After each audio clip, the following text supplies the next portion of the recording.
안나 카레니나. 모스크바의 차가운 겨울 아침은 도시 전체를 하얀 수위로 덮은 듯 고요했습니다. 열차 바퀴가 선로를 긁는 날카로운 비명소리가 자욱한 증기 사이로 길게 울려 퍼졌습니다. 안나 아르카지예브나 카레니나는 두터운 모피코트 깃을 세운 채 흔들리는 객차 안에서 창밖에 소용돌이치는 눈발을 응시하고 있었습니다. 그녀는 외도로 인해 파탄 위기에 처한 오빠 스테판의 가정을 화해시키기 위해 성 페테르부르크에서 머나먼 길을 달려온 참이었습니다. 안나의 얼굴에는 피로가 서려 있었으나 그 깊은 눈매 속에는 생기 넘치는 불꽃이 여전히 자리 잡고 있었습니다. 열차가 플랫폼에 완전히 멈춰서자 검은 연기가 사람들의 시야를 가로막았습니다. 안나는 가볍게 발을 내디뎌 눈이 쌓인 바닥을 밟았고 그 순간 차가운 공기가 그녀의 뺨을 스쳤습니다. 플랫폼 한편에서 오빠 스테판이 반갑게 손을 흔들며 다가왔고 그 곁에는 한 젊은 장교가 서 있었습니다. 그는 알렉세이 브론스키라는 이름의 백작으로 건장한 체격과 당당한 풍채를 지닌 사교계의 총아였습니다. 두 사람의 시선이 공중에서 짧게 얽히는 순간 안나는 이름 모를 떨림이 자신의 심장을 관통하는 것을 느꼈습니다. 브론스키는 정중하게 고개를 숙여 인사를 건넸지만 그의 강렬한 눈동자는 안나의 우아한 자태에서 한시도 떨어지지 않았습니다. 안나는 애써 침착함을 유지하며 오빠와 인사를 나누었으나 방금 마주한 그 눈빛이 예사롭지 않음을 직감했습니다. 주변의 소음은 멀어지고 오직 거친 숨소리와 차가운 바람소리만이 대기 속에 남았습니다. 브론스키는 그녀의 손에 들린 작은 짐을 옮겨주려 다가왔고 두 사람 사이에는 묘한 긴장감이 흐르기 시작했습니다. 낯선 남자에게서 느껴지는 뜨거운 열기가 눈보라를 뚫고 안나의 온몸을 감싸 안았습니다. 갑자기 멀리서 들려온 소란스러운 외침이 여간의 평화를 깨뜨렸습니다. 철로를 점검하던 한 인부가 들어오는 열차를 피하지 못하고 사고를 당했다는 비보가 전해졌습니다. 사람들은 비명을 지르며 흩어졌고 영무원들의 다급한 호각 소리가 사방에서 울려 퍼졌습니다. 안나는 그 비극적인 풍경을 보며 자신도 모르게 몸을 떨며 얼굴을 가렸습니다. 브론스키는 그 소란 속에서도 오직 안나의 안색만을 살피며 그녀를 보호하듯 곁을 지켰습니다. 안나는 이 불길한 사고가 마치 자신의 운명 앞에 놓인 거대한 그림자처럼 느껴져 깊은 한숨을 내쉬었습니다. 사고가 수습되는 동안 안나는 서둘러 역을 빠져나가 마차에 올랐습니다. 말발굽이 눈길을 걷어차는 소리가 규칙적으로 들려왔고 멀어지는 역의 풍경 속에서 브론스키의 뒷모습은 오랫동안 잔상으로 남았습니다. 그녀는 가방 속에 깊이 넣어둔 남편 카레닌의 편지를 만지작거리며 집안의 평화를 생각하려 애썼습니다. 하지만 차가운 유리창에 비친 자신의 눈동자 속에는 아까 본 청년의 푸른 시선이 지워지지 않고 박혀 있었습니다. 모스크바의 첫날 밤은 그렇게 알 수 없는 불안과 열망이 뒤섞인 채 어둠 속으로 잠겨갔습니다. 모스크바의 밤은 거대한 저택마다 흘러나오는 황금빛 조명으로 화려하게 물들었습니다. 안나는 오빠의 부탁대로 키티와 스테판 부부를 화해시키기 위해 무도회장을 찾았습니다. 장소는 수천 개의 촛불이 은하수처럼 빛나는 대연 회장이었으며 공기 중에는 값비싼 향수와 샴페인의 향기가 감돌고 있었습니다. 안나는 검은색 벨벳 드레스를 입고 나타났는데 장식이라고는 목에 감은 진주 한 줄뿐이었으나 그 모습은 그곳의 어떤 귀부인보다 눈부셨습니다.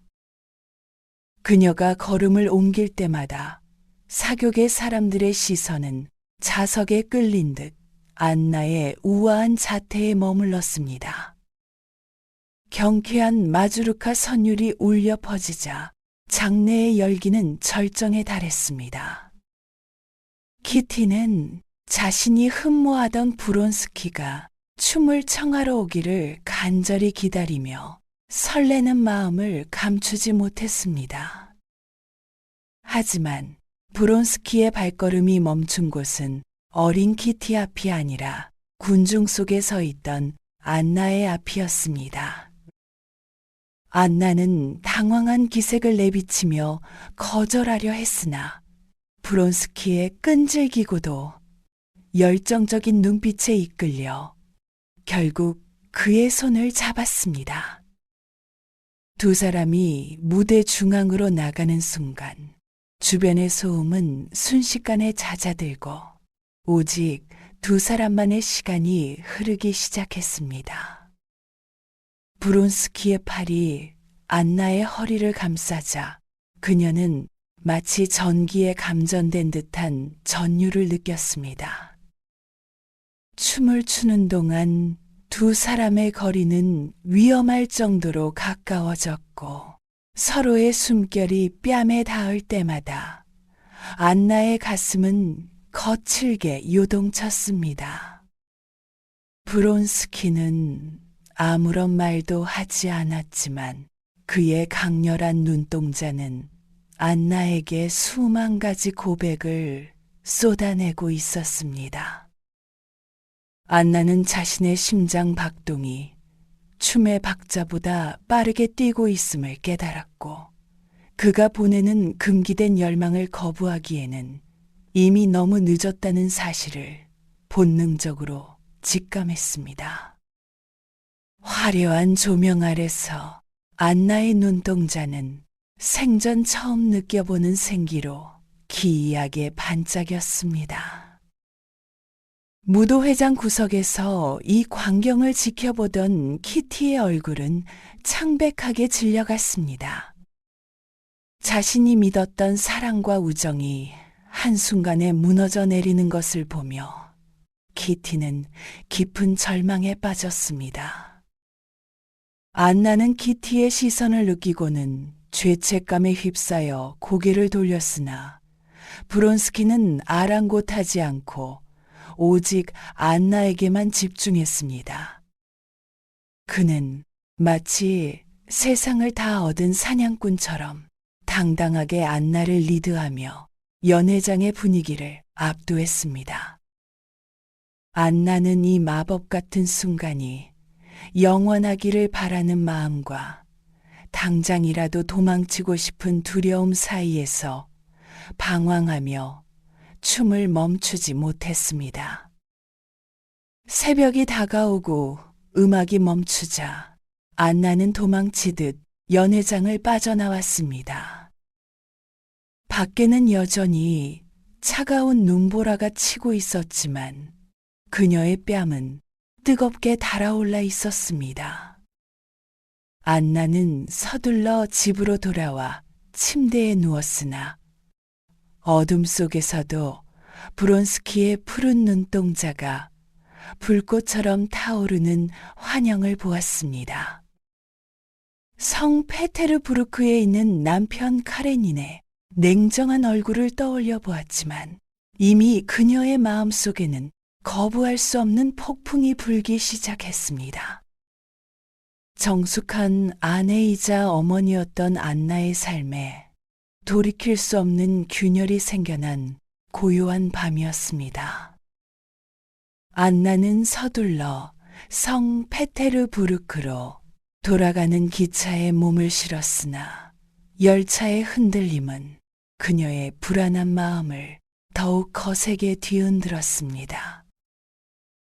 역에 마중 나온 남편 알렉산드로비치 카레니는 여느 때와 다름없이 단정하고 차가운 모습으로 그곳에 서 있었습니다.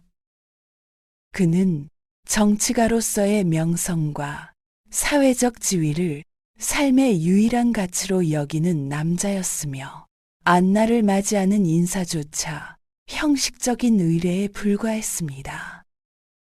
안나는 남편의 커다란 귀와 무미건조한 목소리를 대할 때마다 가슴 한구석이 서늘해지는 소외감을 느꼈습니다. 화려한 모스크바의 기억은 남편의 냉담한 현실 앞에 부딪혀 점차 일그러진 파편으로 남게 되었습니다.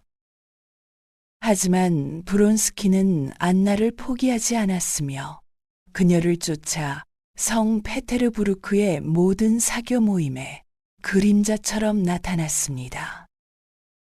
사교계의 부인들은 부채 뒤에서 안나와 브론스키의 미래를 수군거리기 시작했고 그 소문은 머지않아 카레닌의 귀에까지 흘러들어갔습니다. 카레닌은 아내를 사랑하기보다는 자신의 명예가 훼손되는 것을 무엇보다 두려워하는 인물이었습니다. 그는 깊은 밤 서재에서 안나를 불러 세운 뒤 감정이 메마른 표정으로 그녀를 뚫어지게 응시했습니다. 서재의 시계 춥소리가 유난히 크게 울려 퍼지는 가운데 두 사람 사이에는 숨막히는 침묵이 감돌았습니다. 카레니는 손가락 끝을 맞대고 조용한 어조로 안나에게 경고의 말을 내뱉기 시작했습니다. 그는 질투나 배신감보다는 도덕과 법도 그리고 사회적 지위가 입게 될 타격에 대해서만 논리적으로 열거했습니다. 안나는 남편의 목소리가 마치 거대한 기계가 돌아가는 소리처럼 공허하게 들린다고 느꼈습니다. 그녀는 남편의 눈을 피하지 않고 당당하게 맞섰으나 속으로는 자신을 옥죄어 오는 보이지 않는 사슬에 질식할 것만 같았습니다. 카레니는 아내의 영혼이 어디로 향하는지에는 관심이 없었으며 오직 겉으로 드러나는 품위만을 유지할 것을 차갑게 명령했습니다. 안나는 남편의 훈계가 이어지는 동안 거실의 샹들리에를 멍하니 바라보며 브론스키의 뜨거웠던 손길을 떠올렸습니다. 카레니는 아내의 침묵을 복종으로 오해하고는 자신의 할 말을 마친 뒤 서류 더미 속으로 다시 고개를 묻었습니다. 안나는 침실로 돌아와 거울 앞에 앉았고 그곳에 비친 자신의 모습이 마치 낯선 타인처럼 느껴져 쏘스라치게 놀랐습니다. 정숙한 아내의 가면 아래에서 요동치는 본능적인 열망은 이미 이성적인 판단을 압도하고 있었습니다. 그녀는 남편의 경고가 오히려 자신을 금기된 사랑의 구렁텅이로 더 깊이 밀어넣고 있음을 직감했습니다. 집안의 공기는 납처럼 무거워졌고 안나는 자신의 집이 거대한 감옥처럼 변해가는 것을 지켜보았습니다.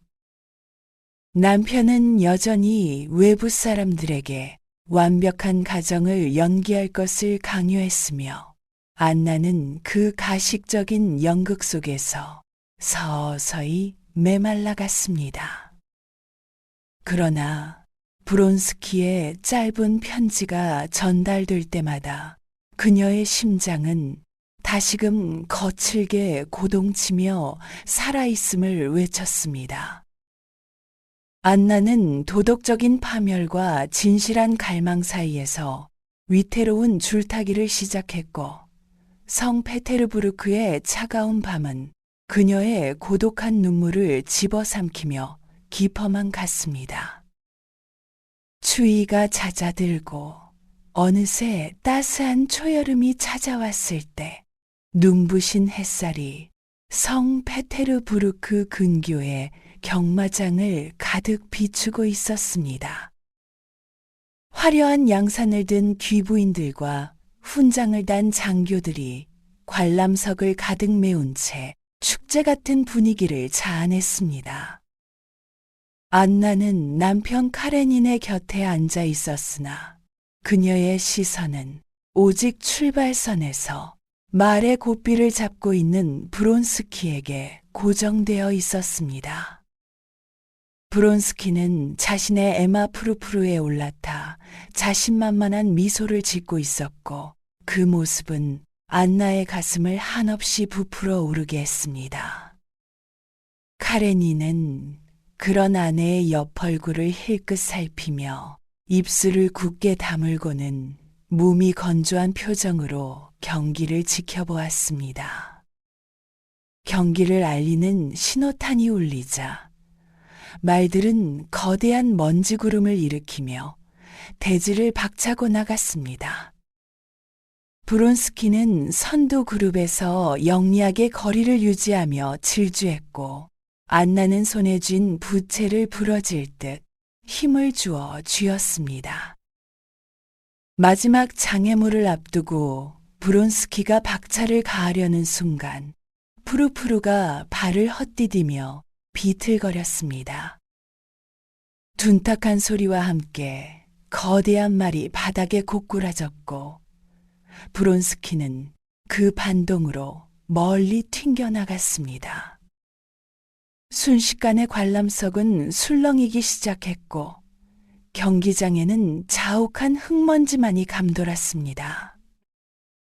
그 광경을 목격한 안나의 얼굴에서 핏기가 한순간에 가셨고 그녀의 안색은 푸른빛이 감돌 정도로 창백하게 질렸습니다.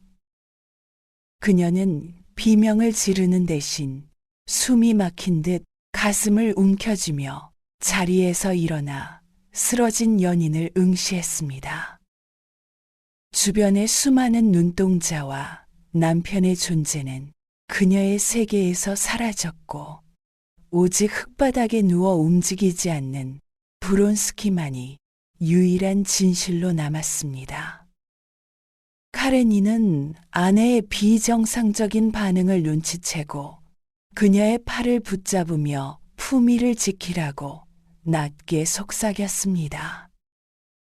하지만 안나는 자신의 팔을 잡은 남편의 손을 벌레를 털어내듯 거칠게 뿌리쳤습니다.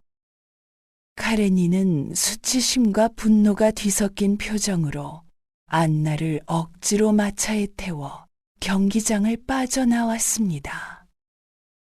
마차 안의 공기는 얼음장처럼 차가웠고 안나는 정신이 나간 사람처럼 허공을 바라보며 가쁜 숨을 몰아쉬었습니다. 마침내 남편이 그녀의 태도가 부적절했음을 지적하자 안나의 가슴 속에 맺혀 있던 둑이 무너져 내렸습니다. 그녀는 흐느끼지도 않고 무서울 정도로 차분한 목소리로 남편의 눈을 똑바로 응시했습니다. 아니요, 저는 그분을 생각하고 있었어요. 저는 그분을 사랑하고 그분의 연인입니다. 당신이 무슨 말을 해도 이제 들리지 않아요. 브론스키의 위험을 목도한 순간 안나는 자신의 감정을 더 이상 숨길 수 없었습니다.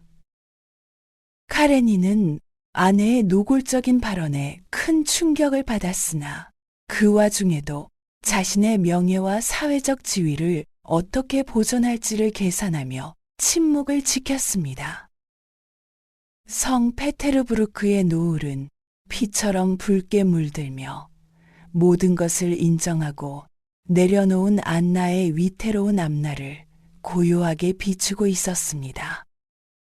경마장에서의 충격적인 고백 이후 안나는 남편의 집에서 유령처럼 머물며 브론스키와의 위태로운 만남을 이어갔습니다.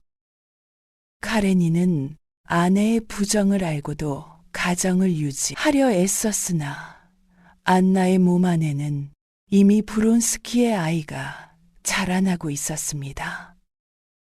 마침내 산달이 차오르고 아이를 해산하던 날, 안나는 산용열로 인해 생사의 기로를 오가며 처절한 고통 속에 신음했습니다.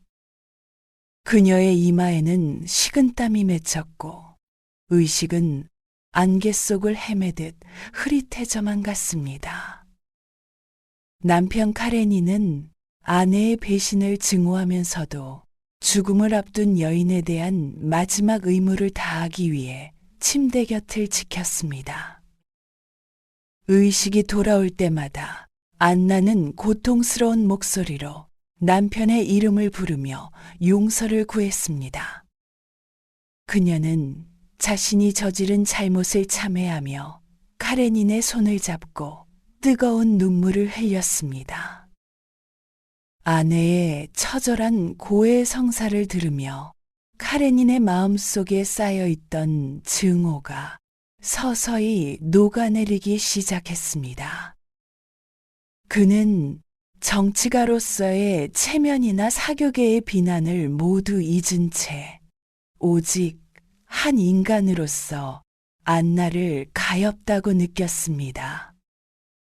카레니는 아내를 용서하기로 마음먹었고 그녀의 손을 맞잡으며 평온을 되찾아주려 애썼습니다. 그때 안나의 소식을 듣고 달려온 브론스키가 침실 문 앞에 나타났습니다. 당당했던 장교의 모습은 온데간데 없고 그는 초췌해진 얼굴로 자신의 연인이 죽어가는 모습을 지켜보았습니다. 카레니는 분노 대신 평정심을 유지하며 그를 방 안으로 들였습니다. 브론스키는 카레닌의 예상치 못한 관용과 성자 같은 모습에 자신의 잘못을 더욱 뼈저리게 느꼈습니다. 그는 안나의 침대 발치에서 고개를 숙인 채 신음했고 한 공간에 모인 세 사람 사이에는 비극적이면서도 엄숙한 화해가 흘렀습니다. 하지만 죽음의 문턱에서 돌아온 안나에게 이 관용은 오히려 또 다른 고통의 시작이었습니다. 그녀는 기적적으로 건강을 회복했지만 자신을 용서해준 남편의 행동이 오히려 견딜 수 없는 압박으로 다가왔습니다. 카레닌의 자비는 안나에게 고마움보다는 자신의 죄악을 매일 아침 거울처럼 비추는 가혹한 형벌과도 같았습니다. 브론스키 역시 카레닌에 대한 열등감과 죄책감에 시달리며 괴로워했고 두 연인은 성 페테르부르크의 화려한 집안에서도 서로를 향한 갈망과 카레닌에 대한 미안함 사이에서 방황했습니다. 결국 그녀는 갓 태어난 딸을 품에 안고 사랑하는 브론스키와 함께 러시아를 떠나기로 결심했습니다. 카레닌의 용서라는 이름의 사슬을 끊어내고 그녀가 선택한 것은 세상의 멸시와 고독이 기다리는 자유였습니다. 안나는 짐을 꾸리며 자신이 사랑하는 아들 세료자와 작별해야 한다는 사실에 가슴이 찢어지는 듯 했으나 이미 그녀의 영혼은 브론스키라는 거대한 폭풍에 휘말려 먼 곳으로 향하고 있었습니다. 러시아의 시린 눈보라를 뒤로하고 안나와 브론스키는 이탈리아의 눈부신 태양 아래로 도망치듯 자리를 옮겼습니다. 고풍스러운 대리석 저택과 끝없이 펼쳐진 푸른 바다는 그들에게 꿈결 같은 자유를 선사하는 듯 했습니다. 안나는 더 이상 남편 카레닌의 차가운 눈치를 볼 필요도 없었고 사교계의 따가운 시선을 의식하며 가면을 쓰지 않아도 되었습니다. 브론스키는 군복을 벗어 던진 채 화가가 되어 캔버스 앞에 앉았고 안나는 그의 곁에서 어린 딸을 돌보며 안식에 젖어들었습니다. 지중해의 따뜻한 바람은 그들의 머리카락을 스치며 지나갔고 두 연인은 비로소 완벽한 행복을 손에 넣은 것처럼 보였습니다. 하지만 찬란한 태양빛이 강할수록 그림자는 더욱 짙게 드리워지기 마련이었습니다. 안나의 마음 한구석에는 러시아에 두고 온 아들 세료자에 대한 그리움이 날카로운 가시처럼 박혀 있었습니다. 아들의 웃음소리가 환청처럼 들려올 때마다 그녀는 밀려오는 죄책감에 몸을 떨며 눈물을 흘렸습니다. 브론스키 역시 시간이 흐를수록 정적인 시골 생활에 권태를 느끼기 시작했습니다. 화려한 칭송과 장교로서의 야망이 가득했던 과거를 버린 그에게 오직 안나의 사랑만으로 채워야 하는 일상은 점차 숨막히는 고립으로 다가왔습니다. 브론스키는 그림에 몰두하려 애썼으나 자신의 재능이 평범하다는 사실을 깨달을 때마다 신경질적으로 변해갔습니다. 그는 점차 저택 밖으로 나가는 시간이 잦아졌고 안나는 홀로 남겨진 시간이 길어질수록 브론스키의 사랑이 변하고 있음을 느꼈습니다. 두 사람이 함께 나누는 대화는 예전처럼 뜨겁지 않았으며 침묵 속에는 말로 다 할 수 없는 원망과 피로가 섞여 들었습니다. 안나는 자신의 전부를 걸고 선택한 이 사랑이 혹여나 실패로 돌아갈까 두려워하며 브론스키의 사소한 몸짓 하나하나에 집착하기 시작했습니다. 이탈리아의 아름다운 풍경은 이제 안나에게 낯선 타향의 차가운 배경으로 변해버렸습니다. 그녀는 화려한 드레스를 입고 거울 앞에 섰으나 그 속에 비친 여인은 사랑의 눈먼 도망자에 불과했습니다. 러시아의 귀족 사회는 그녀를 이미 죽은 사람 취급하며 철저히 외면했고 이곳 이탈리아에서도 그들은 정식 부부가 아닌 이방인으로 겉돌 뿐이었습니다. 안나는 자신이 누리는 자유가 사실은 뿌리 뽑힌 나무에 위태로운 생명력이라는 사실을 서서히 깨달아갔습니다. 브론스키가 곁에 있음에도 불구하고 그녀가 느끼는 고독은 바다보다 깊고 푸르게 깊어만 갔습니다. 결국 두 사람은 타향에서의 공허한 생활을 견디지 못하고 다시 러시아로 돌아가기로 결심했습니다. 안나는 아들을 만날 수 있다는 신락 같은 희망과 브론스키의 사랑을 다시 예전처럼 되돌릴 수 있다는 절박함으로 짐을 꾸렸습니다. 하지만 돌아가는 길 위에서 안나는 자신이 돌아갈 곳이 더 이상 존재하지 않는다는 서늘한 예감을 떨칠 수 없었습니다. 이탈리아를 떠나는 기차 바퀴 소리는 마치 누군가의 통곡처럼 들려왔고, 안나는 어두운 창문에 머리를 기댄 채 다시 시작될 가혹한 현실을 향해 눈을 감았습니다. 안나가 화려한 비극 속에서 방황하는 동안 러시아의 먼 시골 영지에서는 전혀 다른 삶의 풍경이 펼쳐지고 있었습니다.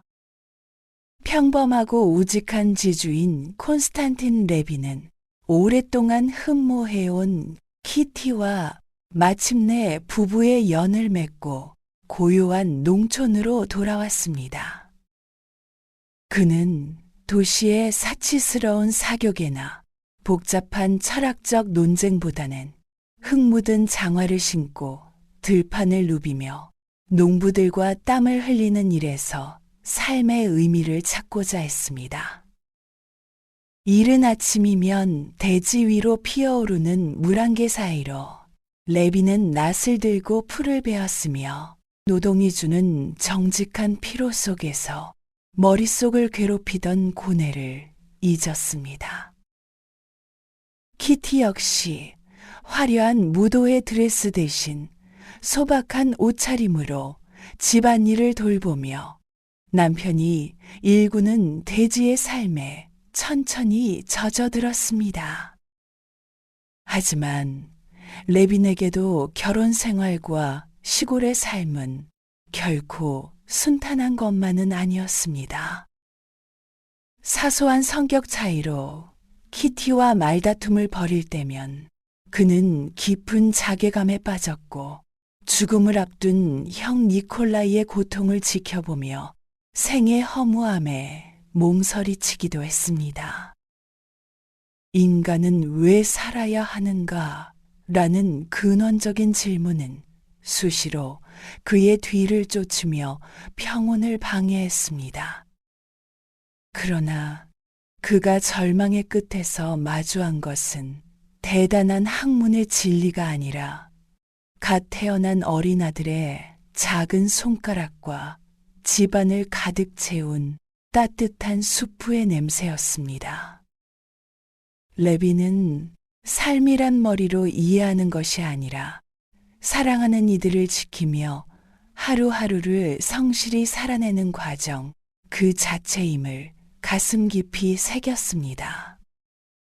키티는 남편의 투박한 손을 잡으며 그가 가진 고독한 영혼을 따뜻하게 위로해 주었습니다. 그녀는 세련된 도시 여인의 모습은 잃었으나 대신 한 가정을 지탱하는 강인한 어머니이자 아내로서의 향기를 풍기기 시작했습니다. 두 사람이 함께 영지를 거닐 때면 황금빛으로 익어가는 밀 이삭들이 바람에 물결치며 그들의 앞날을 축복하는 듯 했습니다. 레비는 농부들이 소박하게 믿는 신앙과 그들이 자연의 섭리에 순응하며 살아가는 모습을 보며 자신이 그토록 찾아 헤매던 평화가 아주 가까운 곳에 있었음을 깨달았습니다. 그는 더 이상 화려한 성 페테르부르크의 소식에 귀를 기울이지 않았으며 오직 자신의 땅에서 피어나는 생명의 소리에 집중했습니다. 어느 날 밤 레비는 창밖의 별을 바라보며 자신이 누리는 이 소박한 행복이 얼마나 깨지기 쉬운 기적인지를 생각했습니다. 그는 안나와 브론스키가 겪고 있는 격정적인 사랑이 결국 파멸로 치닫는 것을 멀리서 지켜보며 안타까운 마음을 금치 못했습니다. 하지만 그는 자신의 길을 묵묵히 가기로 다짐했으며 타인의 비극을 심판하기보다는 자신의 곁에 있는 사람들에게 선을 베푸는 것이 인간의 도리라고 믿었습니다. 레빈의 서재에는 이제 두꺼운 철학책 대신 농업일지와 가족들의 웃음소리가 담긴 일기장이 놓이게 되었습니다. 시골의 밤은 깊어갔고 가을바람에 떨어지는 잎사귀들은 대지 위로 돌아가 내년의 봄을 준비하고 있었습니다. 레빈은 잠든 아내와 아들의 얼굴 위로 이불을 덮어주며 마음속으로 깊은 감사의 기도를 올렸습니다. 비록 세상은 여전히 혼란스럽고 인간의 욕망은 끝이 없었으나 이 작은 가정 안에는 흔들리지 않는 뿌리가 내리고 있었습니다.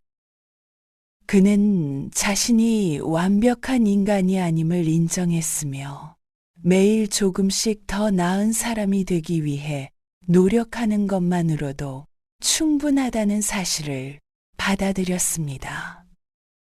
안나의 삶이 타오르는 불꽃처럼 자신을 태워버리고 있다면 레빈의 삶은 은은한 등불처럼 주변을 밝히며 오래도록 온기를 전하고 있었습니다. 러시아의 광활한 대지는 그 소박하고 진실한 영혼을 품어 안으며 조용히 숨을 죽였습니다. 러시아로 돌아온 안나를 맞이한 것은 겨울바람보다 더 시린 사교계의 멸시였습니다. 그녀는 한때 모스크바와 성페테르부르크를 매료시켰던 우아한 귀부인이었으나 이제는 정숙한 여인들이 고개를 돌려 피하는 낙인이 찍힌 존재가 되었습니다. 안나는 자신의 아들 세료자를 만나기 위해 남편 카레닌의 집을 몰래 찾았으나 아들은 어머니가 죽었다고 믿고 있었으며 남편은 그녀를 차갑게 문전박대했습니다.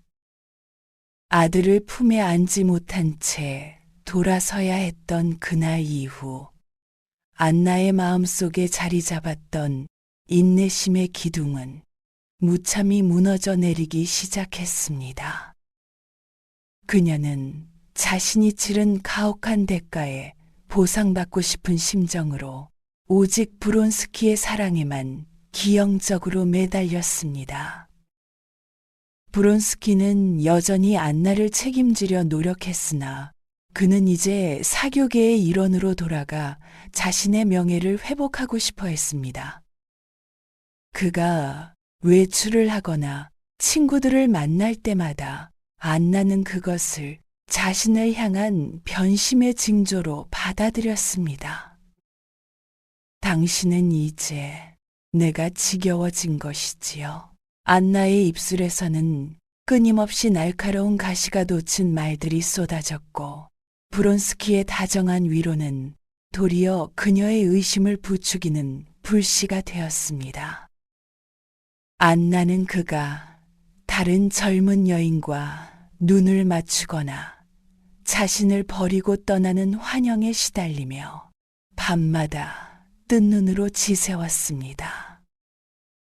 고독과 불안을 이기지 못한 그녀는 점차 아편의 힘을 빌려 고통을 잊으려 했고 그녀의 맑았던 눈동자는 기이한 열기와 혼탁한 기운으로 뒤덮였습니다. 두 사람이 함께 머무는 거실은 이제 사랑의 속삭임 대신 숨막히는 취조와 변명만이 오가는 전쟁터로 변했습니다. 안나는 브론스키가 늦게 귀가하는 이유를 집요하게 캐물었으며 그의 침묵을 유죄의 증거로 확신하며 스스로를 괴롭혔습니다. 브론스키는 안나의 끝없는 질투에 지쳐갔고 한때 그토록 갈구했던 그녀의 열정이 이제는 자신을 옥죄는 사슬처럼 느껴졌습니다. 그는 그녀를 달래보려 애썼으나 안나의 마음속에 뿌리내린 의심의 덩굴은 이미 이성의 빛을 모두 가려버린 뒤였습니다. 안나는 거울 속에 비친 초췌한 자신의 모습을 보며 브론스키가 더 이상 이런 자신을 사랑할 리 없다는 확신에 사로잡혀 절망했습니다. 안나의 일상은 극단적인 환희와 깊은 우울 사이를 위태롭게 오갔습니다. 그녀는 브론스키가 집을 비운 사이 그에게 보낼 편지를 썼다. 지우기를 반복하며 그가 돌아오지 않을지도 모른다는 공포에 몸을 떨었습니다. 사교계에서 소외된 고립감은 그녀로 하여금 브론스키를 유일한 세상으로 여기게 만들었으나 바로 그 점이 그를 그녀에게서 더 멀어지게 하는 원인이 되었습니다.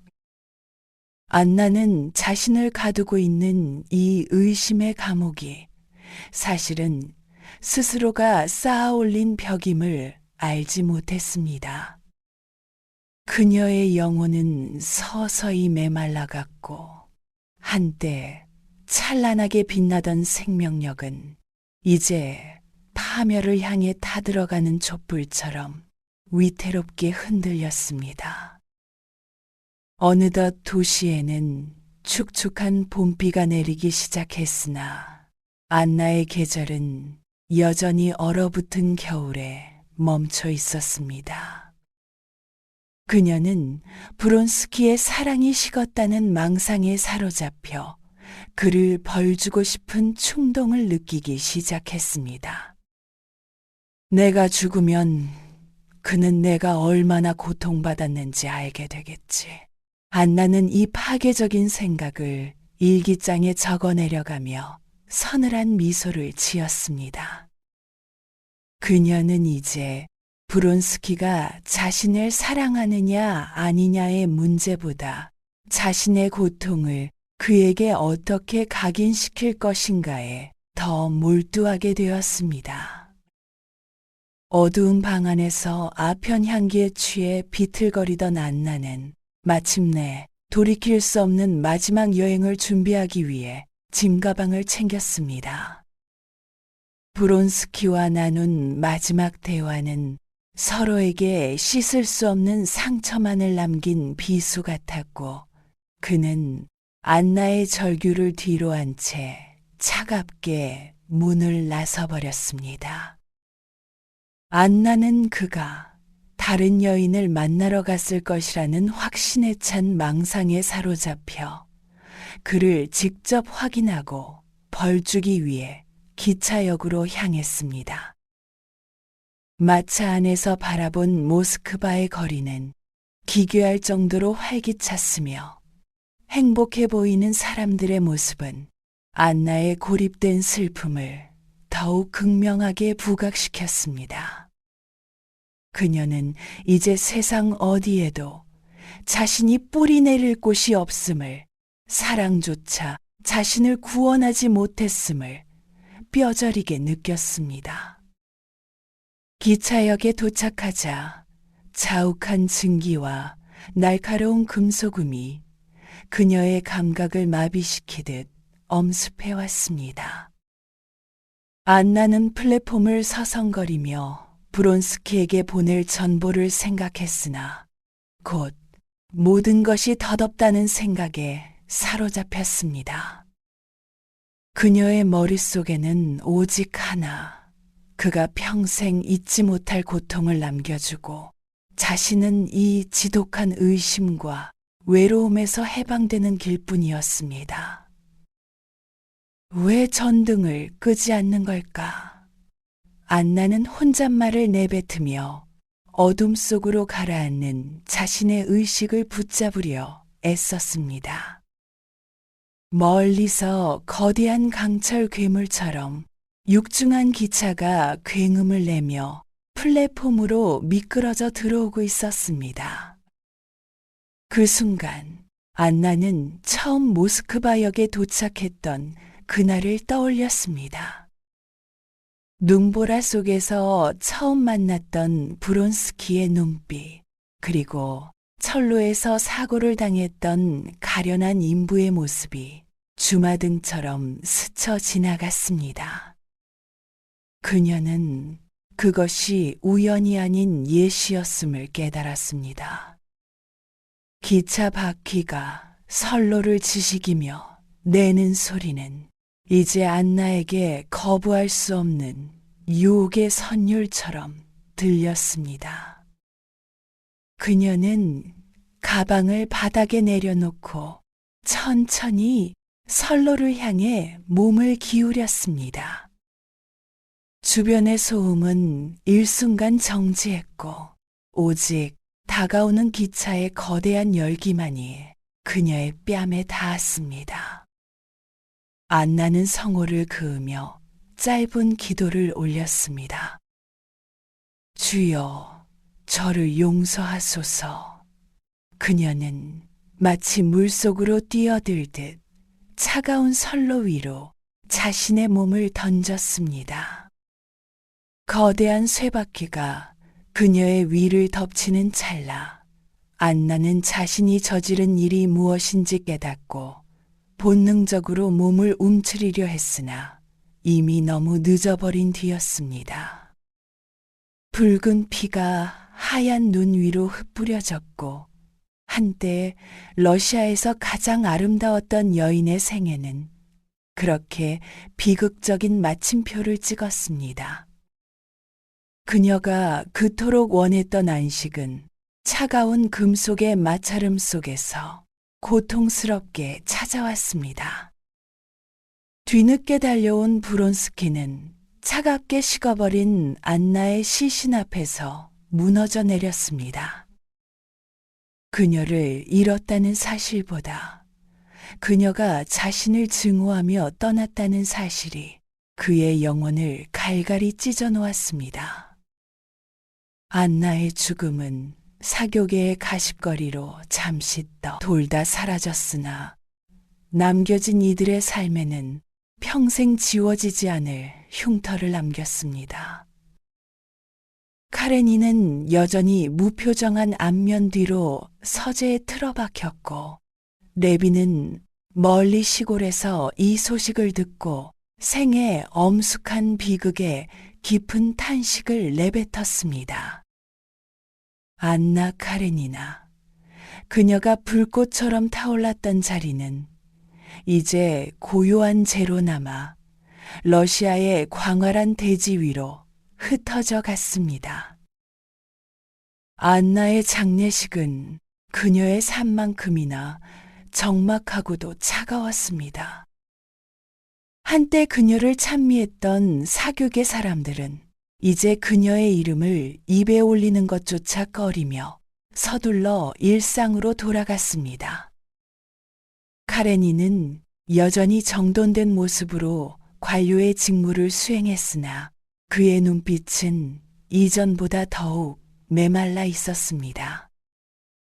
그는 안나가 남긴 딸을 자신의 호적에 그대로 두는 것으로 마지막 자비를 베풀었지만 안나의 사진만은 집안 어디에도 남겨두지 않았습니다. 안나라는 존재는 그렇게 성페테르부르크의 화려한 저택들 사이에서 서서히 지워져 가고 있었습니다. 브론스키는 안나의 죽음 이후 산송장과 다름없는 삶을 살았습니다. 그는 지독한 치통과 죄책감에 시달리며 자신이 안나에게 주었던 것이 사랑이었는지 아니면 파괴적인 욕망이었는지 끊임없이 자문했습니다. 그는 결국 자신의 삶을 정리하고 자원군이 되어 세르비아 전쟁터로 떠나기로 결심했습니다. 기차역에서 만난 지인들은 그에게 애국심을 찬양했으나 브론스키의 눈에는 어떠한 생기도 남아있지 않았습니다.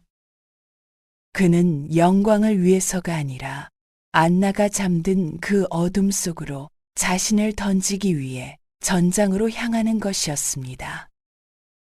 기차 바퀴가 돌아가는 소리를 들으며 그는 눈을 감았고 그곳에서 다시는 돌아오지 않을 연인의 환영을 보았습니다. 같은 시각 레비는 여전히 시골 영지에서 흙과 사투를 벌이며 삶의 답을 구하고 있었습니다. 안나의 비극적인 소식은 그에게 인간의 열망이 얼마나 덧없는지를 다시금 일깨워 주었습니다. 그는 한동안 신의 존재와 죽음의 공포에 사로잡혀 괴로워했으나 어느 날 들판에서 일하는 농부와의 대화 속에서 깨달음을 얻었습니다. 자신의 배를 채우기 위해서가 아니라 영혼을 위해 하느님의 뜻대로 살아야 한다는 농부의 소박한 말 한마디가 레빈의 심장을 관통했습니다. 선이란 논리로 증명하는 것이 아니라 그저 가슴으로 느끼고 실천하는 것임을 그는 비로소 깨달았습니다. 여름날의 저녁 노을이 레빈의 영지를 금빛으로 물들였습니다. 키티는 집 앞 테라스에서 아이를 품에 안고 남편을 기다리고 있었습니다. 레빈은 들판에서 돌아와 가족의 평화로운 모습을 바라보며 자신의 삶이 비록 완벽하지 않고 여전히 갈등으로 가득할지라도 그 모든 순간에 선한 의지를 담기로 다짐했습니다. 그는 이제 죽음을 두려워하지 않았으며 자신에게 주어진 하루하루를 사랑하는 사람들을 위해 헌신하는 것이야말로 삶이 주는 최고의 선물임을 믿게 되었습니다. 안나의 불꽃은 꺼졌으나 레빈의 등불은 대지의 깊은 곳에서 은은하게 타오르기 시작했습니다. 러시아의 광활한 대지는 수많은 사랑과 증오, 탄생과 죽음을 묵묵히 품어 안았습니다. 안나 카레니나의 이야기는 끝이 났지만 세상은 여전히 돌아가고 사람들은 각자의 십자가를 진 채 길을 걸어갑니다. 행복한 가정은 서로 닮았지만 불행한 가정은 저마다의 이유로 불행하다는 말처럼 사람들은 저마다의 불행 속에서도 작은 행복의 조각들을 찾아 헤매며 살아갈 것입니다. 밤하늘의 별들은 안나가 던져졌던 그 차가운 철로 위에도 레빈이 기도하던 소박한 지붕 위에도 공평하게 빛을 내리쬐며 긴 밤을 지키고 있었습니다.